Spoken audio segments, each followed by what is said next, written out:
Hello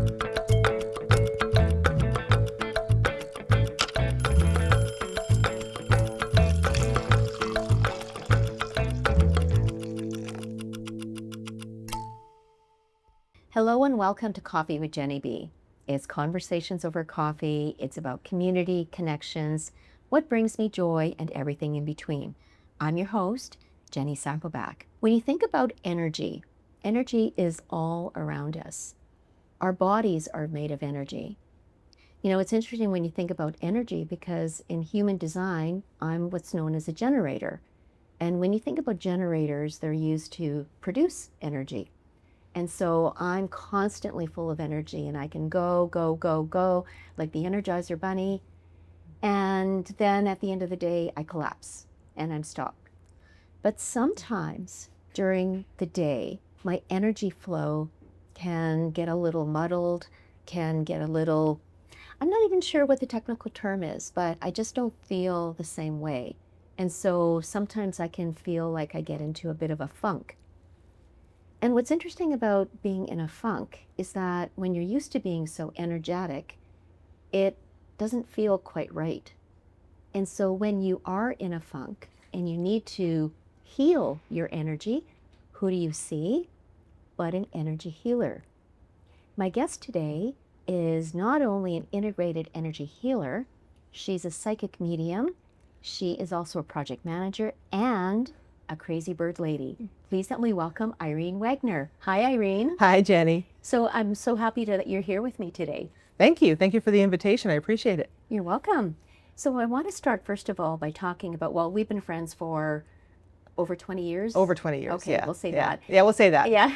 Because we're only 25, right? Well, we were only 5. I can't believe it. Yeah, we were 5. We met in the playground. I love that. And I remember actually seeing you for sessions, not only integrated energy healing, but also, is it Reiki or Reiki? Reiki, yeah. Okay, yeah. I can never pronounce That's that correctly. Okay. That's all right.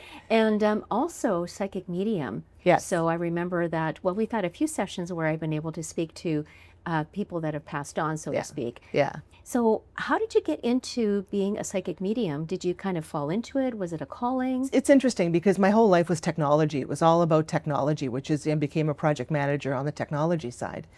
And when my dad passed 27 years ago in October, and that March, I had a message that somebody, one of my parents was going to die. Mm. And I just kind of, it threw me back, and I remember exactly where I was standing when that happened. And so that was sort of the start of it. Then when Mom got sick, because I'm a fixer, project manager, you know, you want to fix things. You want to make sure that everything is going the way that it needs to go. Mm-hmm. Because I'm a fixer, I wanted to fix Mom when she was sick, and I couldn't fix her, and I went into this spiral. So a friend said to me, you need to learn how to meditate. So interestingly enough, through that meditation, I ended up meeting somebody that taught Reiki. So I took Reiki. I got certified as a Karuna Reiki master. And then I also thought, well, I want to expand this knowledge. And I had, while my mom was sick, I was driving, got to an intersection, saw an ambulance driving by. And this ambulance didn't have its lights on, but I could feel the lady in the back go right through me screaming because she didn't want to be dead. Wow. So I thought, well, maybe I can do mediumship. And so I took the courses to do mediumship as well. So it's been a lot of fun doing that because you encounter some really awesome dead people as well as live people when you do that. And fortunately, the two don't connect, right? Not often. No. You know, it's interesting that you had that experience. And when that happened to you, did you feel a little like, I don't know what's going on, kind of a little? Oh, I was freaked. Because when you have somebody go through your body, it's freaky. And I asked my mediumship teacher, I said, okay, can I turn it off? I don't want to be Teresa Caputo walking around, right? Going up to people at the grocery store going, your grandma says, which, ironically enough, I had a trip out to Toronto a couple of years ago and I did the same. I did that to the ladies that were sitting beside me. Oh. So thankfully they were receptive, but it's kind of cool. But yeah, you can shut it off. You can turn it on and turn it off, right? Some people I know, they like to keep it on all the time, but that can make you a little crazy when you're picking up stuff all the time. So, it's interesting because I'll be sitting somewhere and somebody will come up and some dead person will come up and say, I have a message for so-and-so. And I was like, you know what? If you bring that person back to me, I'm more than happy to give them your message. However, I'm not going to go chasing them down the hallway going, excuse me, your husband wants to talk. So yeah, it's interesting. But I pick up stuff. I walk into some place and somebody pokes me and says, oh, can you give my wife a message or can you give my daughter a message? And, and I'll do that. It just, because it gives them comfort. And that's why I do it, right? It's part of that fixing mentality that I have to give comfort to people so that they understand that their loved ones are doing well. Yeah, no, absolutely. I want to think about, the ghost or the dead person is saying, hey, can you send a message to my wife, to my daughter? Yeah. Have you ever actually then sent them an email or found them on Facebook and say, hey, your dad says hello? That would label me as crazy in a lot of people's eyes. So I don't. What I do though is if there's somebody that really wants to get a message to someone, I will just tell that spirit to say, okay, well, send them to me. Okay. Make them cross my path. And does that happen? I don't know if it happens per se because I haven't actually connected it in my brain, but I do get people, like random people that I give messages to, and I suspect maybe they were led to me by spirit. Who knows? Oh, yeah. Maybe to be in the path yeah, at the right exactly. time, the right. Yeah. I guess that would be. Yeah. Now, I wanted to touch on what you had said about, through meditation that this feeling came over you. Yeah. Did you understand that it was the direction to, I know you went to the course to take, mediumship and so on, but do you feel that it was a calling that you were chosen to do this at this time, or how can you explain, I guess, the fact that, this happened to you versus maybe not happening to me, for instance? Yeah. So I know that some people that have the ability to connect, that have psychic gifts, they come to them from the time that they're born. I don't know if that was me. I think it was. I just recently, yesterday, I was sitting with a friend over lunch and I remember this incident where I was about 9 years old and I woke up and I saw a gnome standing beside my bed and there was no gnome there. So at 9 years old, I covered my head and was freaking out. And when I finally uncovered, the gnome was gone, but he was as clear as you are to me right now. So that was when I was 9. Through the meditation and through getting rid of some of the stuff, because my mother was an alcoholic, and when I had mixed feelings, when she had her stroke, I had mixed feelings about supporting her through that because life with her had not been easy. No. So I worked through that. Through that meditation, and I realized in that meditation that I did have the calling, that I did have the skills to do it. And I've taken a lot of courses since then on different modalities and different things to do, and some of them have resonated, some of them have not, right? But and it's interesting, on the mediumship side, I had actually stopped doing it for a while, but people kept coming to me. What, dead people or real people? Real people. Say, hey, I really need to talk to. I actually had I had a group that I was working with, and they had booked for an Akashic Records reading, right? Because I can look at your past lives as well, and so I'm thinking, okay, this is great, So I brought the book. I'm doing all this wonderful stuff, and they're like, yeah, we really want to talk to grandma and to my sister, and I'm like, okay. So it was, it's kind of interesting because the mediumship won't let you go. When you have that ability to give people comfort, it won't let you go. Like you have to answer the call. Right. Yeah. And it makes me think that even so, in that instance where they wanted to talk to grandma and sister, does it always happen that the person that I'm looking to talk to, do they always come there, or is it somebody else that comes that maybe we weren't expecting?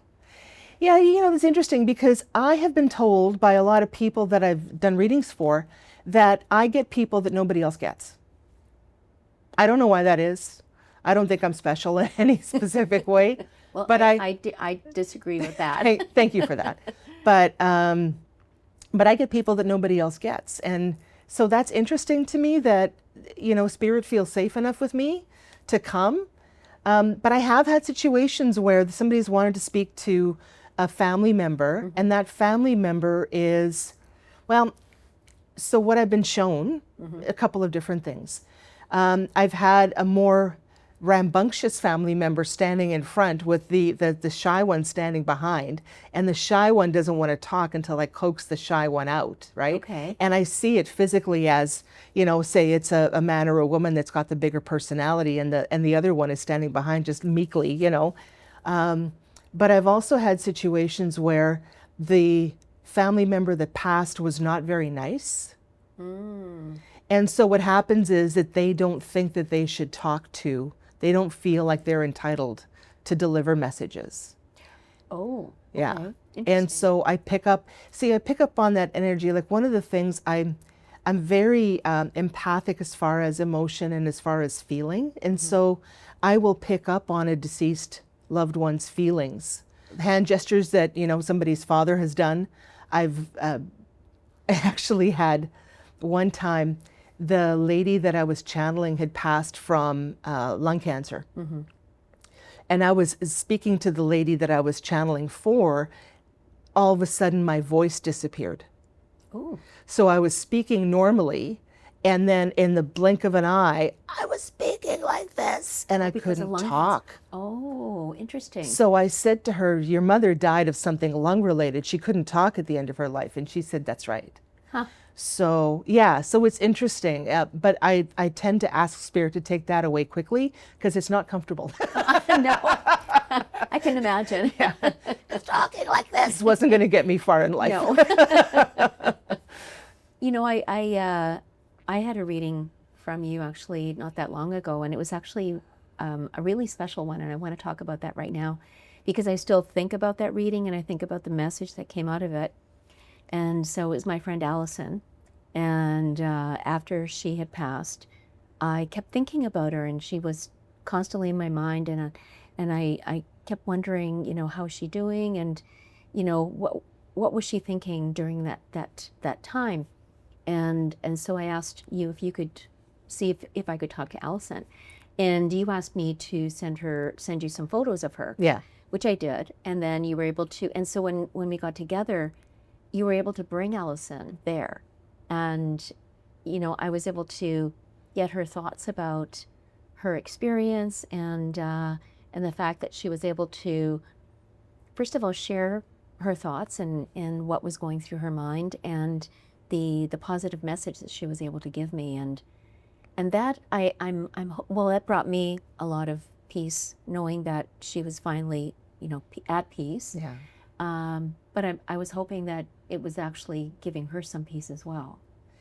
Yeah, I remember that reading specifically because that was the day my cousin passed away. Oh. Okay. And I asked you for that picture because I wasn't sure that I could actually connect because I was processing my own grief. My aunt is still alive, and losing her daughter was a horrible thing for her. So, but I asked for the picture to make sure that I could connect, and I connected with her a few minutes before you and I had the session together, and looking at her picture, like knowing now, because I've just done it last week, I can do psychometry, I can pick up an object, or I can look at a picture and I can tell you about that person, right? And so, yeah, I remember that reading, and I remember looking at her picture and picking up on the emotions behind the smile that she had, which didn't look real to me. Yeah. Yeah. That's why I remember it so strongly, because it was the day my cousin died, right? So most of the readings I don't remember. I'll remember like a detail, but it's not my information, it's your information. I'm channeling for you. And so I don't, I remember reading for a lady in Texas and getting her Uncle Carl, and seeing him running around in his tighty-whities, drunk, kissing cows over a fence. And when I said that to her, because I now have no fear about the strange things that come into my mind. And she's like, yep, that would have been Carl. He would have been running around drunk in his tighty-whities, kissing that livestock. I'm like, okay, great. Well, I have Carl. Well, let's see what Carl has to say to you today, right? Yeah. So And and that's an important thing. You talked about energy. This lady was down in Texas, and she and I were talking over Zoom, and energy is everywhere, right? And we're not only made of energy, but energy is everywhere around us. They've actually proven that energy, a certain amount of energy, leaves the body when somebody passes away. And that energy, to me, is your soul. Your soul is now leaving, it's moving on. It's leaving the earth suit, or I had a teacher call it the meat suit, right? Leaving that earth suit and then moving on to the next thing, right? Yeah. I remember, this thought just came to my mind. I remember reading a book, oh my gosh, I can't remember how many years ago, and I don't even remember the title of it. But I remember in the book, they were talking about what you said about, when the body dies, or the person dies, the body releases that energy, the soul into the universe and so on. They called it a blue bee, something about a blue bee that is buzzing around all of us and is constantly with us. Yeah. And I just remembered that and thought, how cool is the idea that the energy that's leaving someone is actually still around us. Yeah. Because I constantly think about my mom, and she died over 40 years ago, and I still think about her, and I still think sometimes that she's with me. Yeah. Even though physically, obviously, she's not, but it's just feeling her spirit. I don't feel it all the time. Yeah. But I know that sometimes she's there with me. Yeah. Well, I felt my dad a long time after he passed. I could hear him moving around. I could smell him, like he was a smoker, so I can smell cigarette smoke. My mom, not so much. My mom took a long time to come back to me after she passed. She's been gone 6 years next month. And, but I feel her. It's interesting because when I connect, when I put on the open sign to actually connect with spirit, because, turn it on and off, right? Yeah. The first few times that I connected, I could feel her right there, and she was right there. So that's kind of interesting. And in some of the classes I took, people channeled her for me. Okay. Which I thought was kind of interesting because she hadn't come to me before that. So, but I was wearing a necklace she had given me during class, and so maybe that helped, right? Maybe. Yeah, but it's interesting that spirit is everywhere. Now, the spirit doesn't stay everywhere forever. No. It's about 20 to 100 years before somebody will reincarnate. And then when they reincarnate, they leave that old life behind, right? In both of the past life as well as current life. So, but, by the time the 100 years is up, right, you'll be gone. Another 60 years from now, maybe you'll still be here. Who knows? But then you may not feel your mom around anymore, right? No, so, that's true. Yeah. Yeah. Because, medicine is going forward every year, and you could easily be in your 130s or 40s. You never know, and still be healthy. Absolutely. That's what I would like. I'd like to be about 130 when I pass, completely healthy, and one day. With all my faculties. Yeah, with all my faculties, and then one day I just don't wake up. That would be my ideal. But yeah. No pain. Yeah, and then of course I'll haunt all the people that have given me a hard time through my life. Of course you will. Because I know I can. I won't do that. I won't do that. No, of course. No, you should. So there. Yeah, I have a list. Yeah. When you think about energy, I want to touch on integrated energy healing. Yes. So tell us a little bit about what that's all about. Yeah, so as we are all energy is flowing through our body. And what I do is with my integrated energy healing is I actually do a combination of Reiki and integrated energy therapy. So you store negative emotion in the 9 cellular memory areas of your body. So fear, distrust, shame, shoulds and shouldn'ts, heartache and betrayal, powerlessness. And what I do is I can actually pull that energy out so that you get rid of that. And then I imprint back something positive. So I imprint back ease or personal power or trust or love or whatever that might look like, right? And I can feel that as I'm pulling it out, because what happens is when you're pulling it out, there's a stickiness to it. And the stickiness, if it's close to your body, is typically your current life issues. Something's happening in your life today that's causing you to have those negative emotions. Or if that stickiness is further outside your body, it could be something that happened in a past life, or it could be ancestral. It could be a mother or grandmother or something that happened, because we're all here from my investigation into soul's journeys and the training I've taken on Akashic Records and that. We're all here to learn, number one. So our soul is always learning, right? It picks the life that we have, even if it's a life of disability or pain or suffering. It's there to teach us a lesson. And so it could be ancestral pain. You could be healing something ancestral. It could be healing something from a past life karma, something like that. I've actually seen people that pull back the people from past lives that, and they don't learn the lesson and they repeat it and they mess themselves up. Until they learn the lesson. Until they learn the lesson. It's like the movie Groundhog Day. It's one of my favorite movies, my gosh, right? me too. You learn, you have to repeat the lesson until you learn it, then you can finally move on. But anyway, so I pull that out, I imprint the good stuff. With Reiki, I can feel the energy flowing through your body. So if you have a pain somewhere, if you have something going on, I actually worked with somebody the other day where I had this huge shooting pain on the left side of my head, and this lady had a concussion on the right side of her head. Okay. And so afterward I said, when I asked you which side of your head the concussion was on, I felt this stabbing pain on the left side of my head. She says, you know what, I felt it too. Weird. Right? But she had the concussion on her right. On the right, yeah. Huh. So it's interesting to me that I can pick up on stuff like that. Like, I'm still kind of in awe of the things that I'm able to do. Right. I never take it for granted. It's not just like, oh, here we go again, right? It's just not that. It's just because for me, I get bored easily. And when I work with different people, when I do, services for different people, it's always different.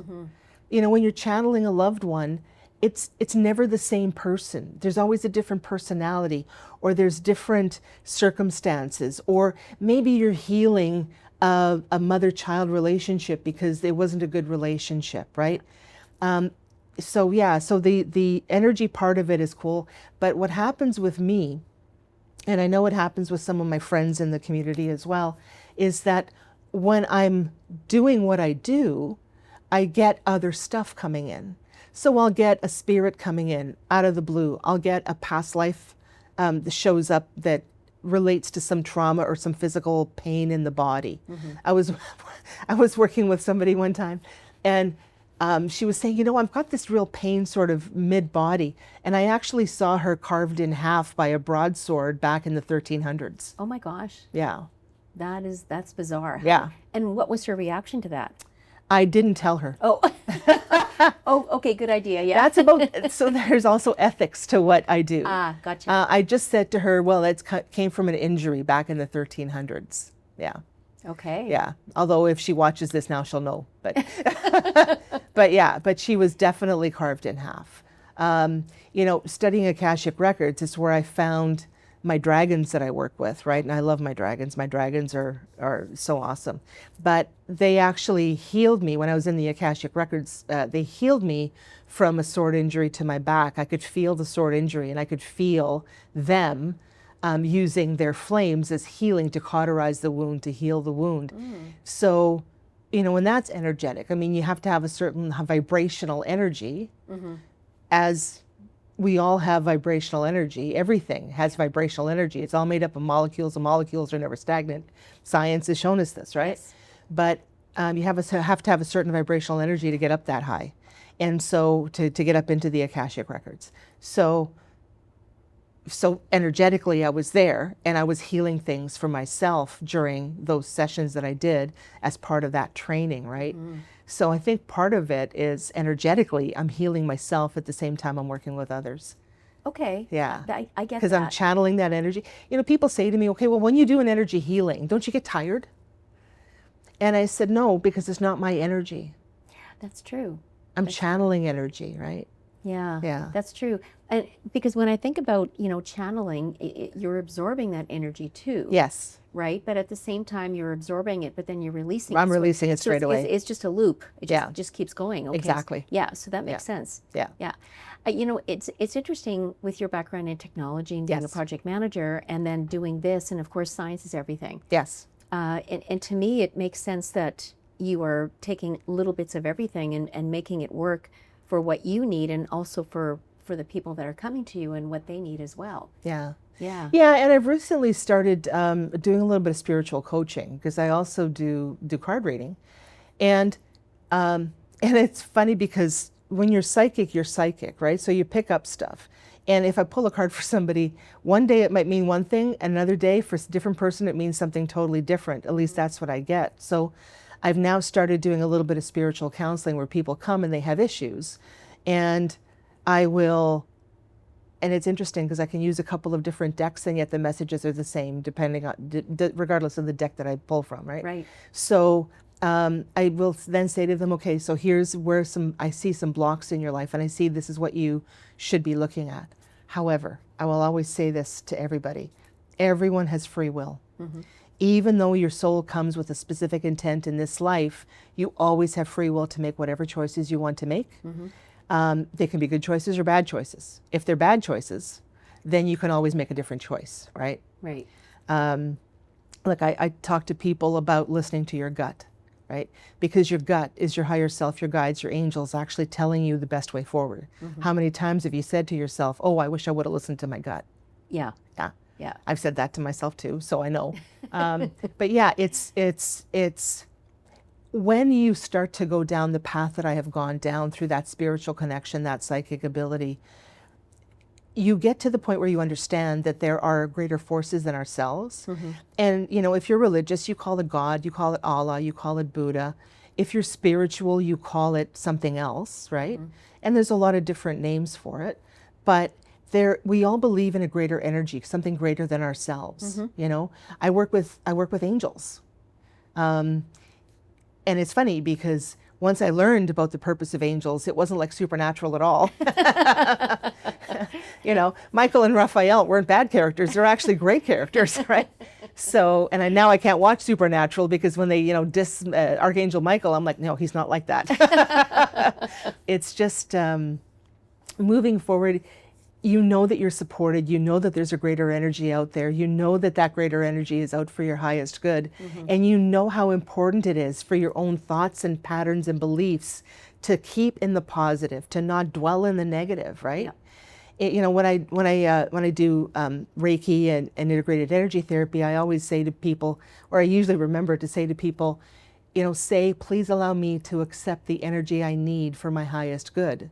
Because that opens you up to channel in more of what I'm trying to give you, mm-hmm. as opposed to being closed off and not having benefit from the things that I'm trying to do to make your life a little bit easier, right? Yeah, no, I like that. And the please part is really not necessarily just being polite, you know, saying please, you know, allow this, but it's a bit of a surrender in a sense that yes. Now I'm ready to accept. Exactly. That's yeah. exactly right, Jen. Yeah. Yeah.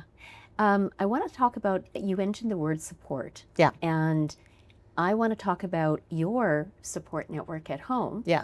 So being a crazy bird lady. Yes. Yes. So how many birds do you actually have right now? I'm rehabilitating a house sparrow, and I have a bird in for bird sitting. So I think I'm at 36 right now. Oh my gosh. Maybe 37. Wow. Yeah. And how did you get started with, who was your first? So my dad, we had a cat named Charlie. Charlie was a black cat. He had 2 white spots between both sets of paws. And one day he was back in, you know, 60s, late 60s, early 70s. He used to let your cats roam around at night. He was a tomcat. And one day he never came back. Mm. And so we waited for a while, and then Dad took me to Kmart to buy me fish. Because fish couldn't go roaming at night, right? And I beelined straight past the fish to the budgies. And we brought home Hunza and Lady, I think was her name. Yeah, Lady.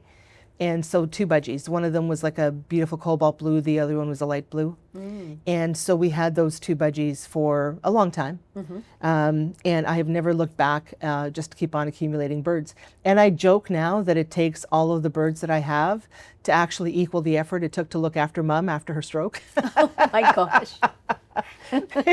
But no, it's not true. No. But I do also take in, because when it comes to animals, I have a super soft heart. Mm-hmm. So I take in birds that are no longer being able to be cared for by their former owners. I took in a bird about 3 years ago, a little African gray named Herbie. Mm-hmm. She actually came from a breeder that I knew back in the day. And she's now, July 27th, she'll be 34. Oh my gosh. Yeah, yeah. And so she was with her own family for 30 years until the wife passed, and then the husband couldn't look after her anymore. Of course. So I took her in.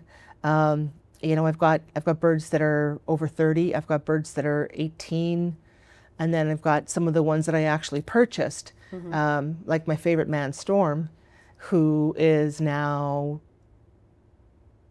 she's going to be 11 in December. So yeah. Now, is Storm your hairdresser? That's Kiki. Kiki's my hairdresser. She's my emotional support bird. She, you know, animal energy is really interesting. You can do Reiki on animals. Okay. And I have done it. Really? Yes. Interesting. Okay. They don't need as much as humans because they're not as complicated emotionally as human beings are, right? They don't have the same stressors in life. Okay. Yeah, so Kiki picks up on my energy when I'm sad. She'll actually sit on my shoulder and she'll rub her cheek against my cheek. Aww. She's an adorable girl. Although she is a Gemini, so she'll also turn around and bite me whenever she feels like it. So yeah, but she is my hairdresser. She hair surfs. I love watching the video. So yeah. Kiki's on your head. Oh, she just goes right into it. Yeah, she's like, you know, hanging in my face, and then she's back up here, and yeah, she gets that good volume though. That's, you know, that's her secret. Yeah, she gets the volume and no extra cost. And no extra. She's built in, right? Well, okay. Okay. So it does cost me, you know, walnuts, but. But she's adorable, and those guys save me every day, every single day. I'm sure when you get up in the morning, you're probably, well, smile on your face. Yeah. You're probably thinking, okay, so how long does it take to feed everybody and, you know, clean the cages and all that? If they're out, it's an hour and a half. Okay. If I have an appointment in the morning, then I can do it in about an hour. Yeah. Okay. Yeah. Because there's 16 cages now. Right. Yeah. So it's kind of like, here you go. Yeah. Yeah. Yeah. It's. But yeah, it's, and you know, because it's a combination. Like I am also an advocate for parrots. I do love parrots. I love their intelligence. I love their comedic ability. But you know, you have to worry about proper nutrition. And so in the house, when they do the soft foods, like the vegetables and the fruits and whatever, I know who likes what. And so each of the bowls I fill with who likes what, right? Oh, that's so good. Some of them don't like snap peas, some of them don't like berries, some of them don't like grapes, some of them don't like, everybody gets chopped, so the basic layer of vegetable. Right. But whatever I stack on, some of them don't like chickpeas, some of them love chickpeas, right? That is so interesting. Yeah, so I actually will do individual bowls for everybody. And then, of course, with the food is all a pellet mix. I don't do just one kind of pellet. Because seed is, I feed the budgies a seed mix, but budgies will eat grass seed in the wild. They're Australian by nature. And so they'll get a seed mix, but nobody else in the house gets a seed mix. They all have a pellet mix. Okay. And there is safflower in some of the mix as well. Safflower is not a horrible seed. What really pains me is when somebody brings me a bird for sitting and they bring me a bag of largely sunflower seeds. Oh. Because sunflower seeds for a bird is like a human being surviving on potato chips. You can do it, but you're not going to be healthy, right? Oh my gosh, I would have thought sunflower seeds would have been okay for birds. No. No. They're really high fat, they're low nutrition. They're great if a bird is out in the wild. So if you got a blue jay eating sunflower seeds out in the wild, that's great. But they're flying miles to find food, right? Yep. A parrot in a cage isn't flying anywhere. Isn't flying anywhere, right? They have, their food is there. It's like, okay. Right, so giving them something that's high fat is not going to be healthy for them in the long run. It's not healthy, and it also promotes bad behavior. Oh. Yeah. Because anything sort of high sugar, high fat will get them to be, right? Just like if you eat high sugar, high fat and no vegetables for, you know, you look at Morgan Spurlock when he did Supersize Me, right? And you look at the health effects of him living on that food for, what was it, 30 days, 90 days, whatever it was. Like that, yeah. It's the same thing for a bird, right? Like there's lots of birds with fatty liver, there's lots of overweight birds, and some parrots actually tend to be prone to being overweight, like Amazons. They tend to overeat. Okay. Right? They're kind of my spirit animal. But they'll tend to overeat, and so you've got to be careful about how much you give them, how much, you know, fatty stuff, because nuts are great protein, but they can also have a lot of fat in them. So you have to limit what you give. Yeah. Yeah. You know, I think about, you know, like a toddler, you know, high on sugar. Yeah. They're going to go, roo, roo, roo, oh yeah, and then just be out of control. Yes. So, you know, take that and channel it into a parrot. Yeah. Yeah, not a good mix. Yeah. And a toddler has a whole house to run around in, you know, depending on the size of your cage. Parrot hasn't got a lot of stuff. And that's why you also need a lot of toys. You need toys for them because they are super smart. Yeah. Like African greys have the intellectual capacity of a 5-year-old child. Okay. Okay. So And parrots generally, like the neurons in their brain are denser than any other animal. So even though their brain is small, their capability for intelligence is a lot larger. And so that's why you have birds answering back, I live with birds that actually can answer back to me when I say something to them. I live with birds that like to pick up on noises, and you never know what they're going to pick up on. So I will go to sit on the couch, and Storm, my main man, whose cage is beside the couch, will go, ugh. So I've made that grunting noise, right? I had a bird sitter that was staying at the house, and Stormy picked up on my cough. I have a little bit of a cough. It's a side effect of one of the meds I take. And so he picked up on my cough. And so I come back from this business trip, and she's like, your bird's got a bit of a cough. And I said, no, that's my cough, right? So after that, whenever I coughed, I would say, Mama, cough. And so the next time she sat, she would say, oh, he's saying Mama, cough now. I knew that parrots were intelligent, but not to the point of what you just described. It must be entertaining every day. Every single day. It saves me. Like through COVID, when we were all in lockdown, it saved me, right? Because when we were all in lockdown, you're missing that interaction, that connection to other human beings. And these guys had to be fed every day. They were entertaining every single day. I had a chance to be home with them. And so, they had more out time. We had more play time. It's just, and they're incredible. And the thing that absolutely lights me up is when one of them can fly anywhere they want and they land on my shoulder. Oh, that's lovely. And they come in for a cuddle, It's just, and Pidge used to say it, maybe he'll say it again, but he used to say, I love you. And he's mimicking something, but they like Stormy, my mom had been sick for a while, and I hadn't been traveling because she was with me at home for 4 years. And so she went into respite care, and I had a chance to go on my first business trip in a couple of years.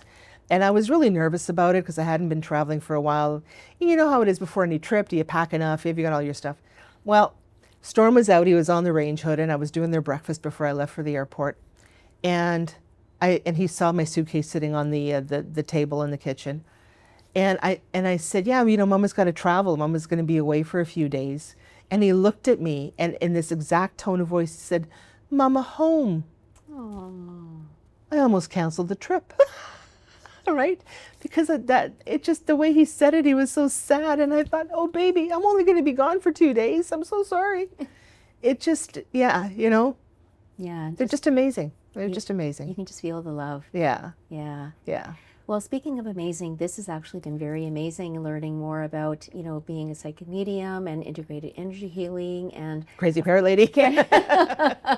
Well, not so crazy. Yeah. Not so crazy, whether it's being a psychic medium or, bird lady, there's nothing crazy about it. Well, and it's all about, that intuition connecting you to the thoughts of the animal as well, right? So I'm not full-blown animal communicator. I think that's the way I want to start to go in the future. But I connect and I understand the emotion coming from them. So yeah, and again, that connection, whether it's between someone who's passed on, a real person, or an animal or a bird, the connection is strong, and it's very important that we have those connections. So thanks again for coming on. Thank you so much for today. Thank you for inviting me.